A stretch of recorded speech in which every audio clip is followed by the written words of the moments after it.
En primer lugar, déjame que os agradezca la amable invitación a la FIP, a ti mismo, Sebastián, a Paulo y, por supuesto, también a Red Pro de Paz y al programa ForPaz, a la GIZ. Espero que sean encuentros muy útiles y bueno, pues muchas gracias por vuestra participación, por estar ahí y por la invitación en lo que a mí se refiere, claro. Deciros que precisamente ahora tenía previsto estar en Colombia, era mi intención pasar esta segunda quincena de junio haciendo trabajo de campo sobre el proceso de paz en el país, pero bueno, por las circunstancias que todos conocemos, pues no es posible. Pero bueno, me sirve de consuelo por lo menos poder encontrarme con tantas personas que estáis implicadas en el proceso de paz y en la creación de procesos, dinámicas locales de desarrollo y de paz. Bueno, en cuanto a la pregunta que me planteabas, bueno, es bien difícil porque es adentrarnos en un terreno especulativo, es decir, qué incidencia va a tener la actual crisis de la COVID-19 sobre la cooperación al desarrollo.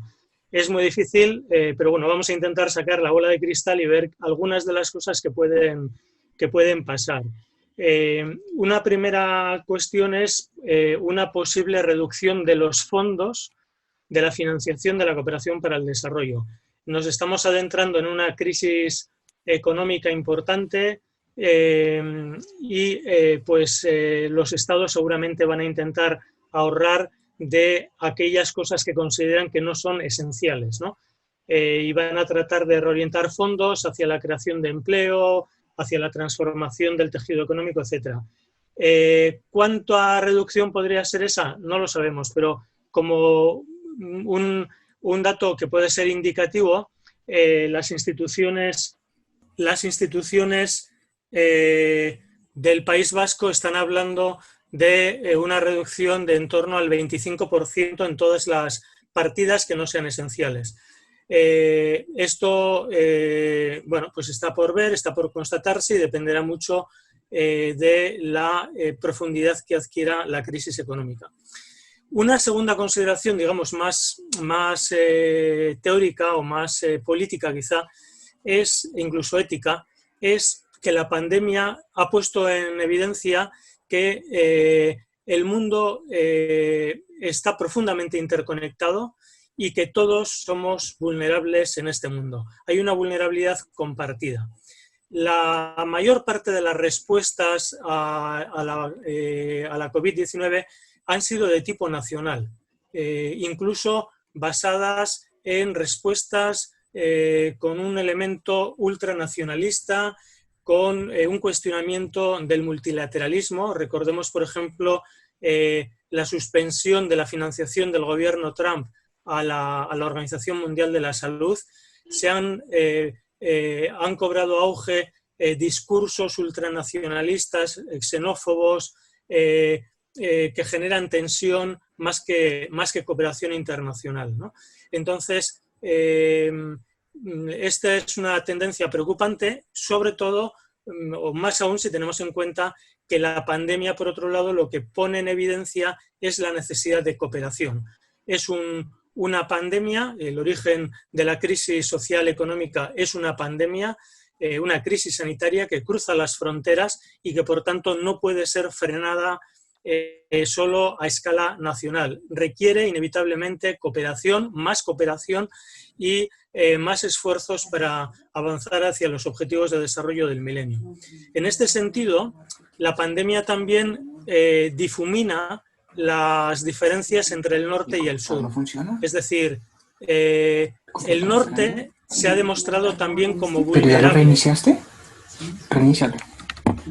Se ha demostrado como... Tiene el micrófono abierto, Sebastián. Perdón. Sí, voy a un... Continúo. Decía que la pandemia ha puesto de relieve que también el norte es vulnerable, ¿no? Que es susceptible a una crisis sanitaria como esta, a un aumento del desempleo, de la pobreza. Hoy salían datos referidos a España, los oí esta mañana, 700.000 personas en España han caído en la pobreza extrema. Bueno, entonces son problemas que a veces pensábamos que eran propios del sur, pero que sin embargo están cobrando auge en el norte. Y esto probablemente va a alentar otro tipo de cooperación más horizontal, menos vertical, que responda más al propio concepto de cooperación, no una transferencia de recursos del norte al sur. Y luego probablemente también la pandemia va a poner en evidencia determinadas prioridades en la cooperación al desarrollo. Por ejemplo, todo lo que tenga que ver con el apoyo a los servicios públicos, sobre todo de salud, todo lo que tiene que ver con el sustento básico, la lucha contra la pobreza, el desarrollo humano, con formas de economía solidaria que busque generar empleo más que optimizar el beneficio particular. Y luego, por supuesto, todo lo que tiene que ver con el medio ambiente, con la sostenibilidad medioambiental. Una de las interpretaciones de la COVID-19 es que, de alguna forma, refleja una crisis medioambiental que ya venía de atrás. Estamos hablando de una crisis generada por un virus de procedencia animal y para muchos y muchas al final es fruto de una sobreexplotación de los sistemas ecológicos. Y es muy probable entonces que veamos próximamente un auge de los debates en torno a la sostenibilidad medioambiental. Y eso, evidentemente, tendrá su traslación a la cooperación al desarrollo. Y por último, seguramente arreciarán los debates y probablemente las transformaciones de los métodos, los instrumentos con los que se lleva a cabo la cooperación al desarrollo. Lo que pasa es que yo creo que es muy pronto para ver en qué dirección van a evolucionar. Lo cierto es que ya venían siendo puestos en cuestión muchos de esos instrumentos, la forma de hacer cooperación vía pequeños proyectos, etcétera, etcétera. Entonces, seguramente que la crisis va a estimular el debate al respecto que ya venía dándose en el ámbito de la cooperación. Vale, y todo este contexto pues, internacional, ¿no? Tan complejo que nos estás planteando, ¿cómo crees que podrá influir directamente en la cooperación al desarrollo que se hace a los procesos locales, en este caso de construcción de paz en Colombia, ¿no? O sea, cómo todo esto se aterriza y se aterrizará pues, para el caso colombiano. Bueno, para empezar, yo creo que hay que partir de una base, y es que Colombia es un país de renta media y que tiene una institucionalidad bastante fuerte. Ciertamente el Estado y sobre todo los servicios públicos del Estado no están presentes en todo el territorio, pero si lo comparamos con otros países de América Latina y mucho más de África, pues es un país con recursos, con capacidad institucional, etc. ¿Eso qué implica?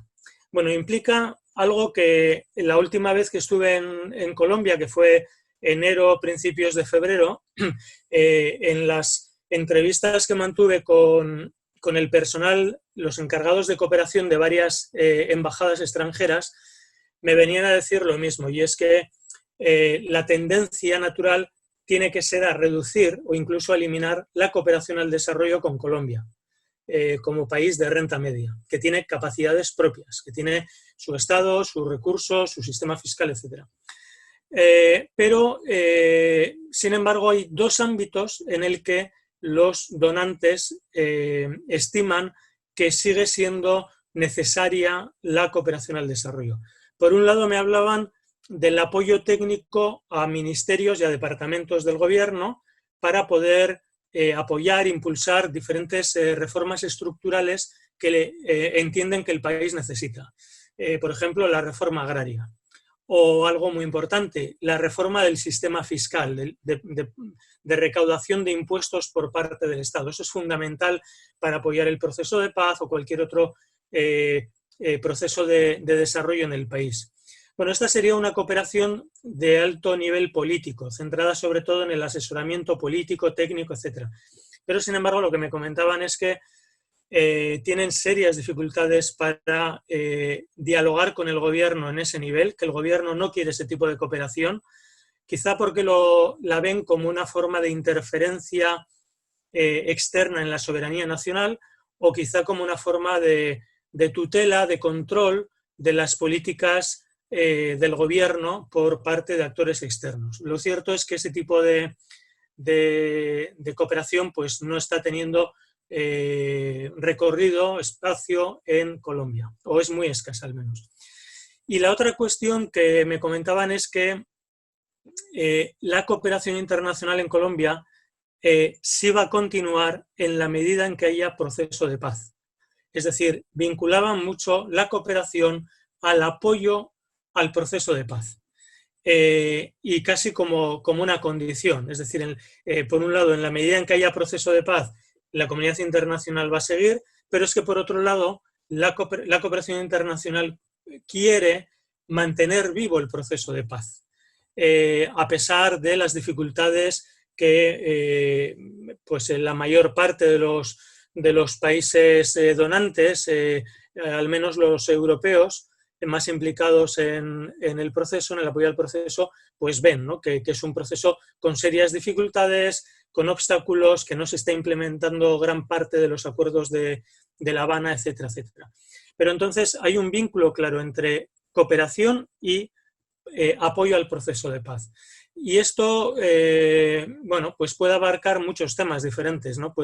Tiene que ver, el proceso de paz, perdón, tiene que ver con el desarrollo rural y comunitario, con la reforma agraria, contemplada al menos en los acuerdos de La Habana, con la participación política, con la profundización en la democracia, con temas de memoria y de derechos humanos, de reconciliación, de equidad de género, etcétera, etcétera.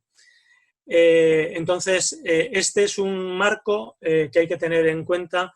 Yo creo que el grueso de la cooperación al desarrollo que siga habiendo en los próximos años va a estar supeditada fundamentalmente a la continuidad del proceso de paz y al impulso de las políticas que pueden dotar de contenido al proceso de paz. Ahora, por otro lado, en relación a lo que decía sobre como respuesta a la primera pregunta de Sebastián, es bastante probable que pueda haber una disminución de fondos de financiación para la cooperación al desarrollo. Esto también afectaría seguramente a Colombia.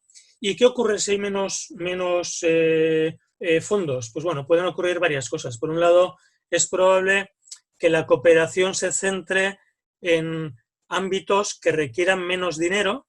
Puede ser tal vez una cooperación más de apoyo técnico, de apoyo político, de visibilización de determinados procesos. Eso también es importante, es decir, que haya un respaldo internacional a diferentes iniciativas, pero probablemente más austera en cuanto a la transferencia de recursos económicos. Y bueno, al final, desde el punto de vista de las dinámicas, las instituciones, las organizaciones sociales colombianas que pueden ser beneficiarias de esos fondos, pues seguramente la clave es generar procesos que proporcionen cierta autosuficiencia, reduciendo la dependencia de los fondos del exterior. Hasta ahí me atrevería a decir, es todo especulativo, vamos a ver qué es lo que puede pasar, pero la clave sería garantizar con el esfuerzo, con los recursos propios, la sostenibilidad de las iniciativas y procesos que se hayan puesto en marcha inicialmente como por parte de la cooperación internacional, pero que, bueno, la cooperación internacional por definición no va a estar siempre ahí, transfiriendo fondos, sino que su objetivo es generar dinámicas que luego puedan ser autosuficientes. Claro, eso que planteas ahí es un punto que es clave, ¿no? O sea, también desde ahí, o sea, con pandemia o sin pandemia, la cooperación al desarrollo también siempre ha tenido el objetivo, ¿no?, de instalar capacidades locales, de no crear esas dependencias. Sin embargo, es muy difícil, ¿no? Porque claro, o sea, los recursos, pues son los recursos. Entonces, no sé si nos puedes contar un poco desde la experiencia que han tenido en el Instituto EGOA y del trabajo que ustedes han hecho en temas de cooperación al desarrollo, si hay algunas recomendaciones o experiencias o lecciones, ¿no?, de fortalecimiento de capacidades locales que podrían ser interesantes, pues, para el caso colombiano.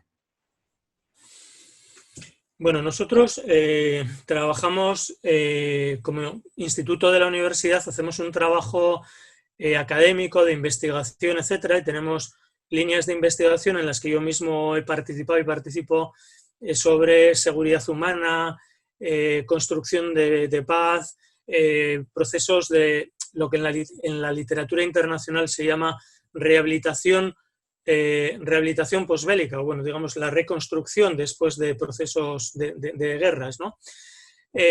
Bueno, infinidad de temas sobre derechos humanos, sobre memoria, justicia transicional, etc. Pero si me preguntas más por la experiencia que tenemos en el terreno, sobre todo en América Latina, en la zona andina, cada vez más en Colombia, también en algunos otros territorios bueno, en Centroamérica, por supuesto, y en la zona del Sáhara Occidental, antigua colonia española, etc. Bueno, básicamente hay dos líneas de trabajo en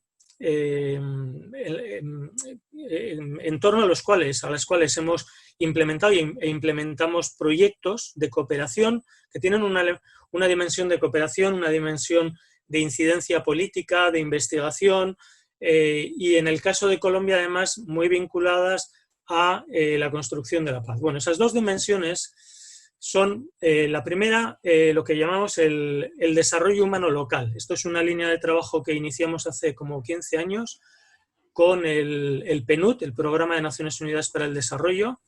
En EGOA, en el instituto, hicimos un trabajo de teorización, de análisis teórico de ese concepto y de análisis de experiencias, y publicamos diferentes materiales que están en la página web del instituto. Hay varios monográficos y varios manuales, etcétera, sobre desarrollo humano local. Es decir, estamos hablando del impulso de procesos locales de desarrollo humano, es decir, no cualquier tipo de desarrollo, no un desarrollo basado en el crecimiento macroeconómico, sino en un desarrollo que satisfaga las necesidades básicas de la población en materia de salud, de educación, de generación de sustento básico, etcétera, pero procesos locales que tratan de aprovechar, bueno, primero que parten del conocimiento, de los liderazgos, de la organización, de los recursos, de la participación, de lo que en ciencias sociales se llama la agencia, ¿no? Es decir, la participación de los actores locales. Entonces, tratar de generar sinergias entre los diferentes actores para promover, y en base a sus análisis, a sus diagnósticos, para promover procesos endógenos que efectivamente pueden ser apoyados desde fuera, pero que tienen que aspirar a ser autónomos y autosuficientes, ¿no? Y aquí hablamos de diferentes actores. Aludía pues a la sociedad civil, diferentes organizaciones formales, informales, sindicatos, asociaciones de campesinos, de mujeres, por supuesto instituciones locales, municipalidades, pueden ser empresas, diferentes sectores económicos, y luego también, y ahí entramos un poco nosotros, y esto es algo que quisiera subrayar porque es algo que yo no sé si ustedes desde Colombia son conscientes, pero desde fuera lo vemos como, yo personalmente lo veo como una de las singularidades del proceso de paz de Colombia, es el papel de las universidades colombianas, su implicación en el proceso de paz, de desarrollo, de apoyo a iniciativas locales, etc. Eso yo creo que es característico del proceso de Colombia, y quizá en algunos otros países donde ha habido procesos de paz también las universidades han estado presentes, pero yo creo que en mucha menor medida. En Colombia eso es algo muy destacable. Bueno, las universidades, así como también tanques de pensamiento y fundaciones, etcétera, pueden tener un papel importante en la promoción de dinámicas locales de desarrollo. Y la segunda, digamos, línea de experiencia que tenemos, bastante vinculada a esta anterior, sería la que denominamos economía social y solidaria. La economía social y solidaria se refiere a una serie de iniciativas económicas que no buscan el lucro, el beneficio empresarial, individual, como es lo habitual en las empresas que operan en el mercado capitalista, sino que son empresas o iniciativas que tienen una finalidad claramente social, que buscan generar empleo, reducir la pobreza, promover la cohesión social, la equidad de género, y todo ello con una perspectiva medioambientalmente sostenible. Estamos trabajando desde hace, creo que 4 o 5 años, en colaboración con un instituto, el Instituto de Estudios Interculturales de la Universidad Javeriana de Cali, en 5 municipios del norte del Cauca, promoviendo iniciativas de este tipo, de economía social y solidaria, cooperativas, que agrupan a indígenas, campesinos, comunidades afro, desmovilizados de las FARC, y que, en definitiva, son iniciativas que buscan construir territorio, es decir, crear vínculos, sinergias a escala local y reforzando espacios de diálogo y de reconciliación entre sectores que a veces estaban en lados diferentes del conflicto armado, ¿no? Entonces, la idea es promover este tipo de iniciativas al servicio de la construcción de la paz con una perspectiva local, territorial. Bueno, entonces yo creo que la idea fundamental sería generar capacidades para que los procesos pues, sean sostenibles por sí mismos, ¿no? Y en este sentido también habría que decir que la cooperación debería ser un camino de doble dirección, es decir, si es realmente cooperación, es decir, tendría que haber un vínculo, un aprendizaje mutuo entre los que habitualmente se denominan donantes y receptores, digamos, norte y sur. Tendríamos que articular procesos de cooperación que en vez de generar transferir recursos del norte al sur, pues que sean espacios de convivencia, de diálogo, de aprendizaje mutuo. Y yo creo que de Colombia pues hay muchas cosas que se pueden aprender. Hay mecanismos de participación política, hay implicación de las universidades, como estaba mencionando, hay dinámicas a escala territorial. Entonces, hay muchísimas iniciativas que son útiles para cualquier otro país, del sur e incluso del norte. Yo creo que eso nos ubicaría en otra fórmula de cooperación quizá más horizontal y más mutuamente beneficiosa, ¿no? Sí. No, y eso es un reto, ¿no? O sea, realmente un poco todo esto, y yo creo que también la pandemia, en cierto sentido, se vuelve una oportunidad para pensar eso, nuevas formas de cooperación, nuevas formas de pensar cómo se hacen estos proyectos, cómo se utilizan los recursos, también qué se da, ¿no? Cómo se crea una independencia y mayor autonomía, ¿no? De los distintos programas. Yo creo que para ir finalizando, Carlos, y si alguien tiene preguntas, puede hacerlas en el chat que se encuentra aquí en la parte inferior. Yo creo que sería interesante que de pronto dejases como algunos puntos, unas ideas, fuerzas, ¿no? A los distintos programas de desarrollo y paz que hacen parte de este diálogo, ¿no? Sobre cómo podrían ellos ser partícipes, ¿no? de esa nueva forma de pensar la cooperación, qué tendrían que tener en cuenta, qué podrían hacer ellos desde su realidad, desde las capacidades locales y también, bueno, ¿no? Cerrar un poco como con esa reflexión. Bueno, todo esto, por supuesto, y no lo he dicho al principio, lo tenía que haber dicho, todos estos comentarios van desde una persona que quiere mucho a Colombia, que observa con atención el proceso de paz, pero que es externo. Entonces, puede resultar un poco pretencioso o petulante que yo haga recomendaciones o algo parecido, ¿no? Bueno,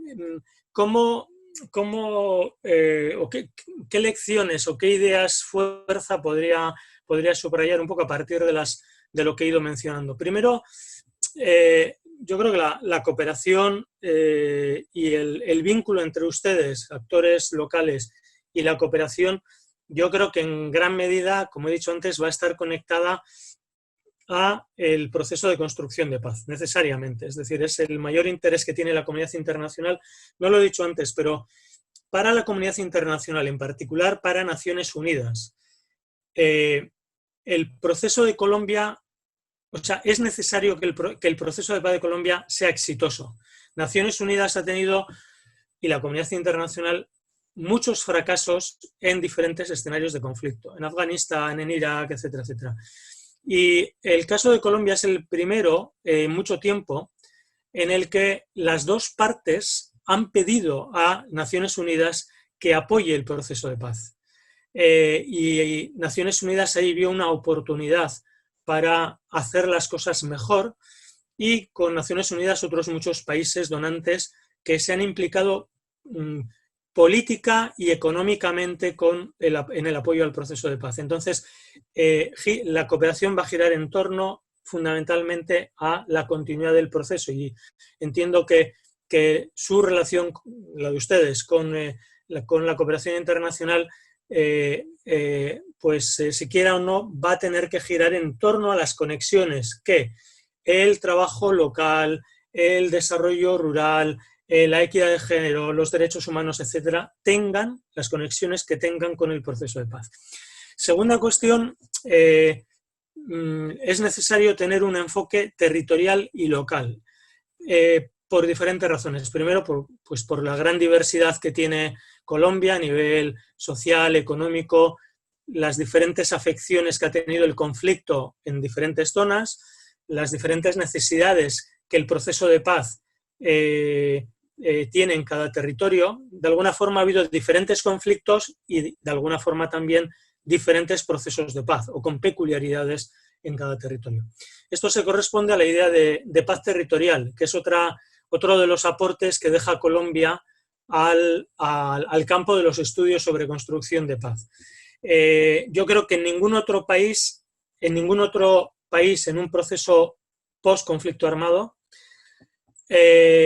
ha sido tan clara la idea de que la paz firmada por las élites de los actores enfrentados, la paz firmada en las alturas, digamos, tenía que bajar a los territorios y materializarse en procesos locales, participativos, que promuevan el desarrollo humano, los derechos humanos, la convivencia, la participación política, etcétera, etcétera. Eso es a lo que básicamente llamamos paz territorial. Es un concepto colombiano, es muy polisémico, es muy ambiguo, no está muy bien definido, pero entendemos todos y todas a qué se refiere. Y eso, en otros países, esa perspectiva territorial local no ha estado tan claramente formulada. También es importante el enfoque local por otra razón que me parece importante, que me parece digna de mención. Dado que el actual gobierno de Colombia se está mostrando reticente, y si queremos ser benévolos, muy lento a la hora de implementar diferentes compromisos de los acuerdos de la Paz de La Habana, por ejemplo, los relativos a la reforma rural integral y otros, dado que las políticas estatales en materia de proceso de paz van bastante mal, lentas y con muchas carencias, probablemente haya que buscar alternativas, vías alternativas para poder avanzar por otros mecanismos, aunque sea de forma parcial e insuficiente, pero poder avanzar, utilizar resquicios para poder avanzar en los objetivos y los contenidos de los acuerdos de La Habana. Es decir, lo que no se puede hacer quizá a nivel del Estado colombiano, a nivel nacional, quizá en parte sí se puede hacer a nivel local, promoviendo iniciativas, procesos a escala territorial y local, con la participación de instituciones subestatales, es decir, de los municipios, de las gobernadurías, etcétera, etcétera. Muchas de ellas tienen un serio compromiso para avanzar en el proceso de paz, y además tienen un vínculo más cercano con la población local, un mayor conocimiento del contexto local, y eso probablemente les dé más legitimidad y más respaldo local, más respaldo social, perdón. En este sentido, para ir acabando, creo que es también importante subrayar la potencialidad que puede tener un tipo concreto de cooperación internacional, que es la cooperación que al menos en España llamamos cooperación descentralizada. Es decir, no es la cooperación de Naciones Unidas, no es la cooperación de los gobiernos estatales, no del gobierno francés o español o el que fuera, el alemán, sino que es la cooperación realizada por instituciones subestatales, como pueden ser municipios, provincias, regiones, ¿no? Por ejemplo, la nuestra, la cooperación del País Vasco, es bastante fuerte y tiene mucho mucho interés en Colombia, la de Cataluña, la de diferentes territorios o ciudades de Europa. Y esta cooperación descentralizada pues tiene varias ventajas. Una es que puede establecer vínculos directos, horizontales, con las instituciones semejantes de Colombia, o sea, con otros municipios, con municipalidades, con gobernadurías de Colombia, estableciendo vínculos de relación más horizontales, al mismo nivel, digamos, institucional, que cuando el donante es un gobierno estatal o Naciones Unidas. También son instituciones que tienen más capacidad para entender los problemas locales, las dinámicas de participación comunitaria, generar procesos como los que promueven las agencias locales de desarrollo. Varios de ustedes se presentaban como parte de agencias locales de desarrollo. Aquí también las hay. Entonces, y dependen de municipios, de gobiernos autónomos. Entonces, hay una posibilidad de sinergias y de colaboración mucho mayor que cuando estamos hablando de los gobiernos donantes estatales, que siempre van a tener como interlocutor preferente al gobierno, en este caso colombiano. Son formas de cooperación, la descentralizada permite una cooperación más flexible, con más frescura, digamos, con menos limitaciones políticas, diplomáticas, con menos intereses geopolíticos que puedan condicionar de alguna forma el con quién se trabaja, en qué zona, con qué objetivos, ¿no? Normalmente los municipios no tienen intereses geopolíticos, pueden tener algún interés de tipo de imagen, de tipo incluso económico tal vez, de apoyo a alguna empresa, lo que fuera, pero normalmente tienen una capacidad de actuación más libre, más flexible, más innovadora, yo diría casi más atrevida, ¿no? Pueden explorar formas de trabajo menos convencional, más cercanas a la sociedad, etc. Y luego ya por último, con esto acabo, pues yo creo que resulta clave el apoyo a las iniciativas de la sociedad civil y de las comunidades.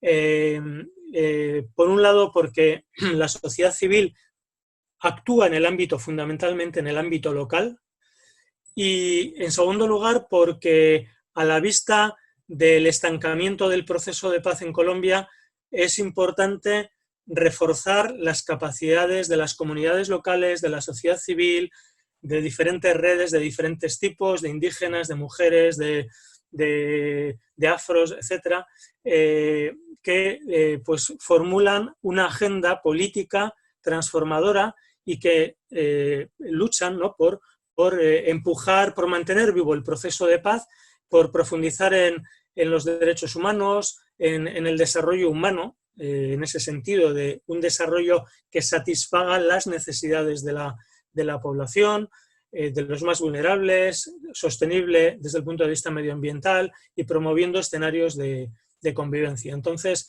yo creo que la apuesta por la sociedad civil, las organizaciones de base, las comunidades, esa yo creo que es una clave que espero que la cooperación internacional pues siga manteniendo como una prioridad.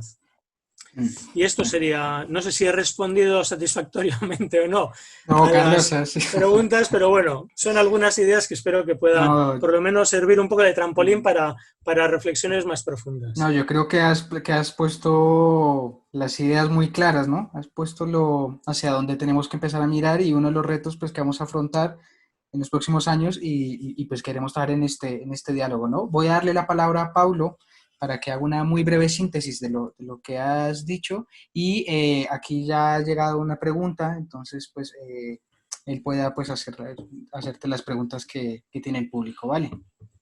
Muchas gracias, Carlos. Gracias.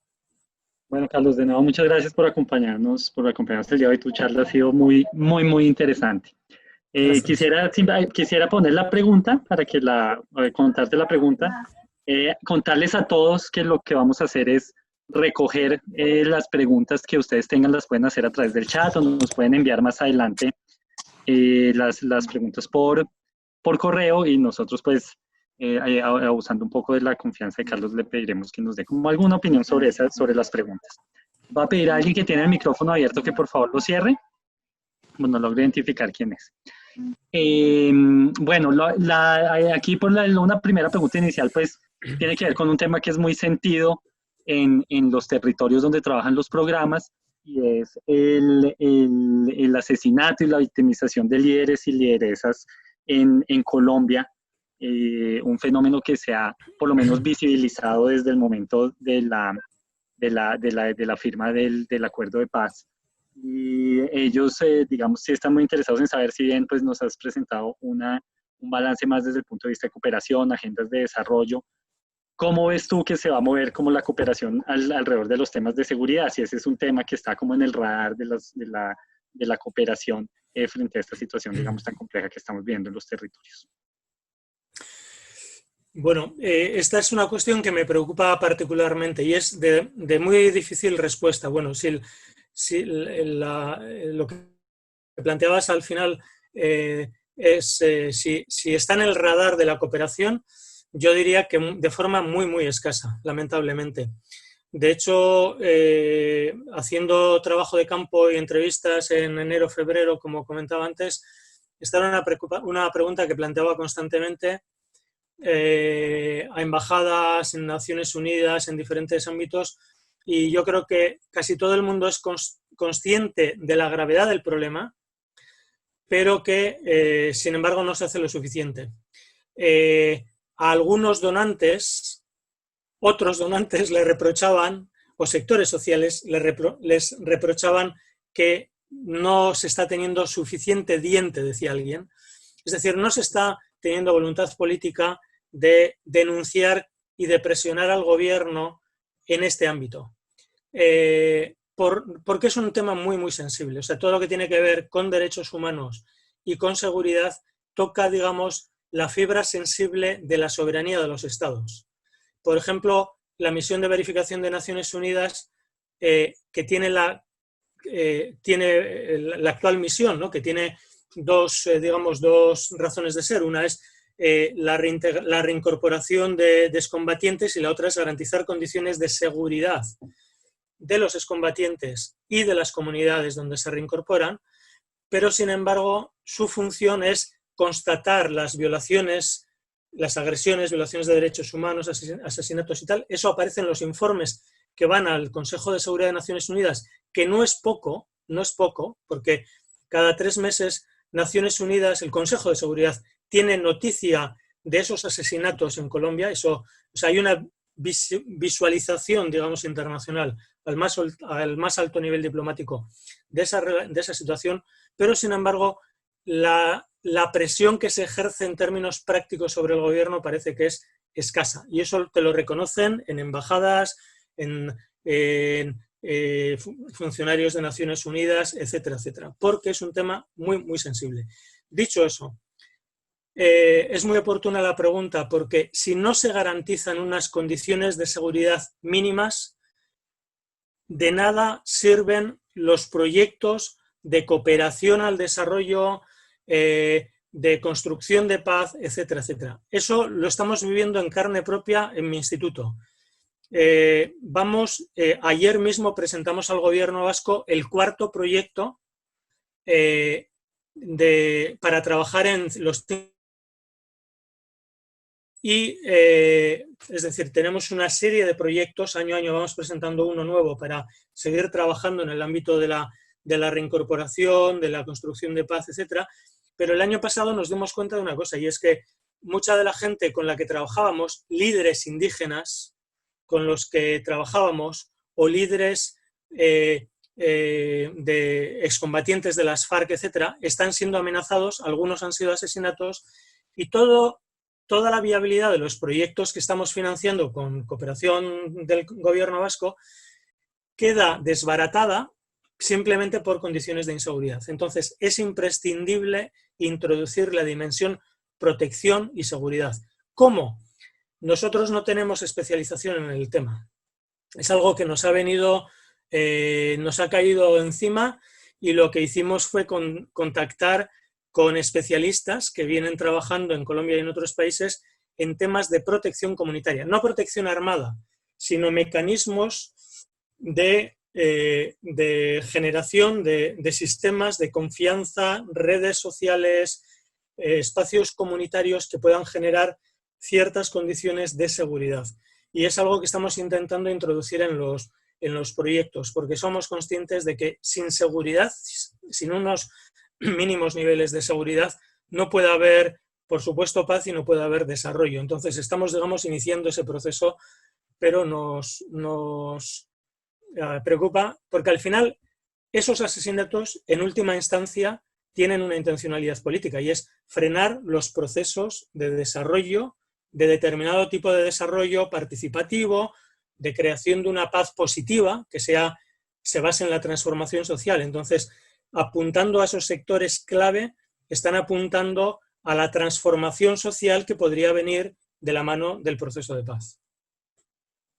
Muy bien, Carlos, muchas gracias por tu respuesta. Entonces, quisiera recoger unos puntos de esta charla tan interesante que nos has dado. Entonces, bueno, Carlos nos ha primero introducido una perspectiva general sobre el impacto que puede tener esta pandemia sobre la economía, que si bien hay todavía incertidumbres, se prevé lo más probable pues es que genere una contracción económica y que eso se refleje en una reducción de recursos y que por supuesto la cooperación internacional tendrá que preguntarse también, bueno, ¿en qué se puede reducir? ¿Qué es para nosotros reducible? ¿Qué no?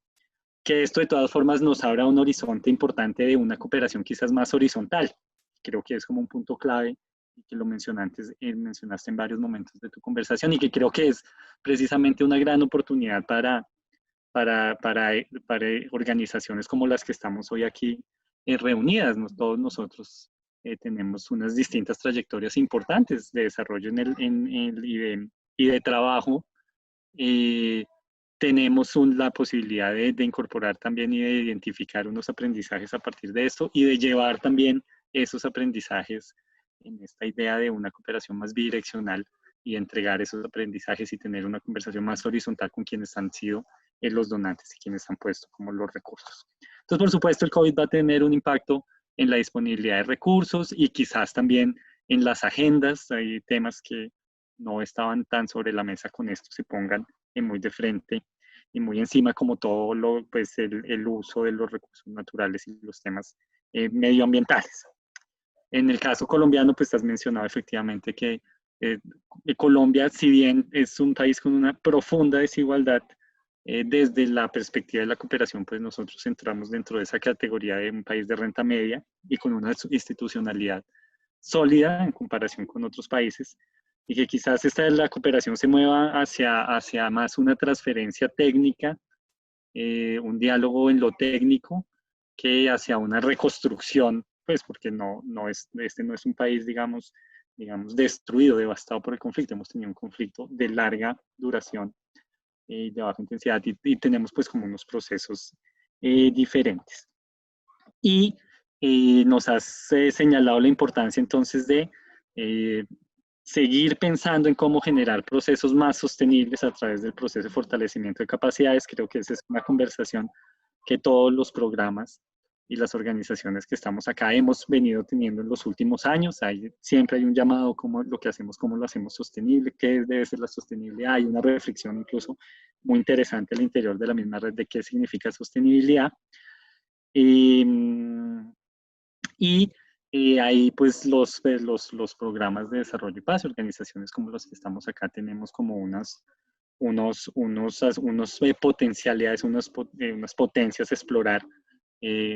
Es clave el enfoque territorial y el enfoque local, y eso ha sido muy, muy de la entraña del espíritu del alma de los programas de desarrollo y paz.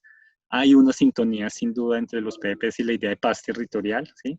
Así no, digamos, no en todos los territorios donde están en los programas sean, por ejemplo, priorizados para el acuerdo de paz. No en todos los territorios donde están los programas de desarrollo de paz entran dentro de la priorización del acuerdo. Pero esa idea de paz territorial, de construir la paz desde lo local en sus particularidades y sobre todo de vincular desarrollo y paz, de ver que son agendas conjuntas, y al comienzo yo decía, aquí lo reitero, cuyo pegante, cuyo canal de comunicación pues es en gran medida la participación ciudadana, pues es algo muy propio de los programas, es algo que los programas deberán seguir trabajando en su agenda.